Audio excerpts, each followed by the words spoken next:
the smiling men. The most terrifying sound in the world isn't a scream.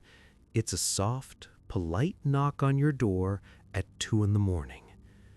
In October of last year, I was house-sitting for one of my college professors.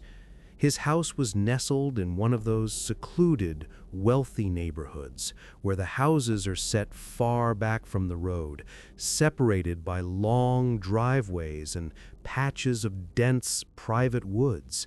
It was the perfect gig: quiet, easy money, and a chance to study without distractions.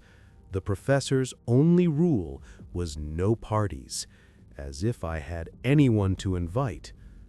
The neighborhood was dead silent, especially at night. On Halloween morning, I took the trash down the long gravel driveway. That's when I saw them. Standing at the very end of the driveway, right by the road, were two tall, thin figures. They were dressed in worn-out farmers' overalls and plaid shirts, but their faces were hidden behind smiling, vintage-looking scarecrow masks.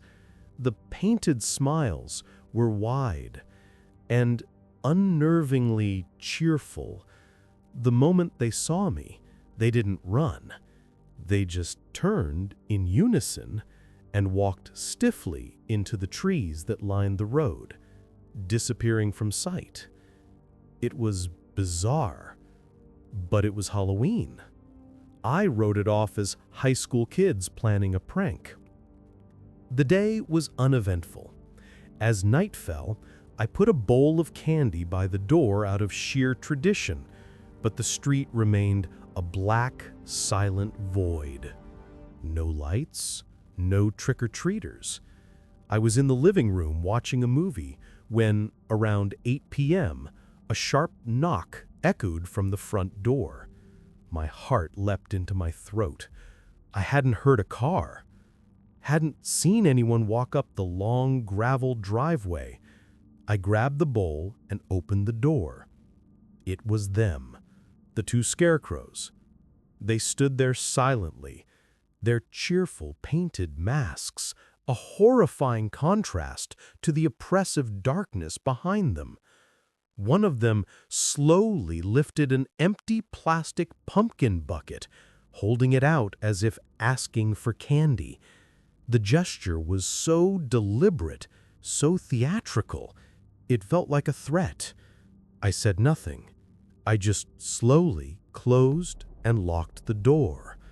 I tried to shake it off as a committed, creepy prank, but later, long after I'd gone to bed, I was jolted awake. It was 2 a.m. A soft, rhythmic knocking was coming from the front door. My blood ran cold. This wasn't a prank anymore. I crept down the stairs, my mind racing, trying to decide if I should call the police. I peeked through the peephole. There was only one of them, his smiling mask inches from the door, still knocking patiently. My mind reeled. Where was the other one? Then, a floorboard creaked behind me.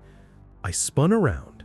Standing at the far end of the dark hallway, silhouetted by a window, was the second scarecrow. He was already inside the house, and as my eyes met his masked face, he took one slow step towards me, raising a hand that held not a weapon, but a coil of rope. I didn't scream. I just ran. I sprinted back up the stairs, slammed my bedroom door shut, and locked it, shoving a heavy dresser in front of it in a frenzy of adrenaline. I could hear them downstairs, their footsteps slow and methodical, not rushing, as if they had all the time in the world. I hid in the closet, dialing 911 with trembling hands, whispering my location. After a few minutes, the footsteps retreated, and I heard the front door open and close. They were gone. The police found a kitchen window that had been pried open at the back of the house. The man at the door was the distraction. The one inside was the trap. They never found them. I'm left with the horrifying questions that keep me awake at night. Was it random? Or did they know the house was supposed to be empty? Did they come for the house, and I just happened to be in their way? The Watcher in the Woods. I went deep into the October woods, seeking solitude, but something was out there with me, watching from just beyond the light of my fire. I've always found a certain peace in backpacking, especially in late autumn when the trails are empty and the air is crisp. Last October, I went for what I planned to be my final trip of the season. The forest, a familiar haunt of mine in upstate New York, was already in winter's grip. The trees were skeletal, their bare branches clawing at a bleak, overcast sky. It was colder than I expected, with a biting wind that promised a miserable night. But I was an experienced camper. I had the right gear. I hiked for hours without seeing another soul, the only sound the crunch of dead leaves under my boots. I found a small, familiar clearing off the main trail to set up my tent. As I got a small campfire crackling, I noticed it. A flicker of movement far out in the trees. It was distant enough to be indistinct, a fleeting shape against the backdrop of gray bark. I tried to convince myself it was a deer, but a few minutes later, I saw it again, in a different spot, still keeping its distance. An unsettling feeling began to creep in. It didn't feel like an animal. It felt like I was being watched, like someone was deliberately staying just at the edge of my perception. As the sun began to set, painting the woods in long, eerie shadows, that feeling of being watched solidified into a cold, hard knot of dread in my stomach. The wind picked up as darkness fell, whipping the campfire flames and throwing chilling drafts at me. The cold and the growing paranoia became too much. I retreated into my tent, zipping myself into my sleeping bag for warmth, but I left the tent flap open so I could watch the fire. The flames cast a small, comforting circle of light, but they also made the surrounding woods an impenetrable wall of black. For hours, I just lay there, listening to the wind, my eyes glued to that small bubble of safety. Then I heard it. A distinct snap of a twig breaking, coming from the darkness behind my tent. I froze, every muscle in my body tensing. It was followed by the slow, heavy crunch of footsteps on dry leaves. They were getting closer, step by agonizing step, until they stopped, just a few feet from the back of my tent. The silence that followed was worse than the footsteps. My heart was a frantic drum against my ribs. I knew someone was standing right there, just on the other side of a thin sheet of nylon. In a surge of adrenaline, I ripped my sleeping bag open, grabbed my brightest flashlight, and lunged out of the tent, spinning around and blasting the beam into the woods behind me. There was nothing, just empty, skeletal trees. This made the panic worse. I never heard footsteps leaving. It was like they had simply vanished. I stood there, freezing, sweeping the light back and forth for what felt like an eternity. Finally, knowing I couldn't stay, I started frantically taking down my tent.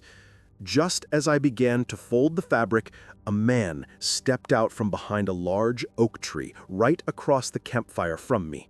He was large, dressed in a dirty fleece jacket, and his eyes were heavy and distant. "Leaving so soon?" he asked, his voice a low, gravelly rumble. "Long walk back in the dark." I didn't answer. I just started backing away, my hands raised slightly. He took a step towards me, a strange, calculating look on his face. That's when I turned and ran. I crashed through the underbrush, not caring where I was going, just away. I could hear his heavy footsteps chasing me for a few moments before they faded. I didn't stop. I ran until my lungs burned, until I was hopelessly lost in the pitch-black forest. I spent the rest of the night huddled at the base of a tree, shivering, starting at every sound, convinced he was still out there, searching. When the sun finally came up, I was able to find my way back to the trail and out of the woods.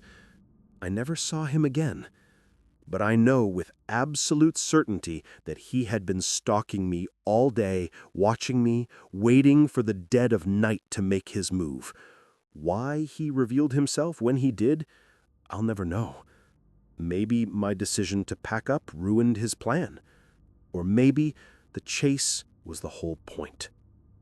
All I know is that I went into the woods looking for solitude, and I found it. The terrifying, absolute solitude of being hunted. Buster's warning. My parents' old, lazy dog had been trying to warn me all day that we weren't alone. I really should have listened. Last year, my parents went on an anniversary trip over Halloween weekend, leaving me to house-sit their big old place in rural Vermont. My only company was Buster, their ancient, sweet-tempered golden retriever. My parents are Halloween fanatics, so the house was a museum of spooky decor.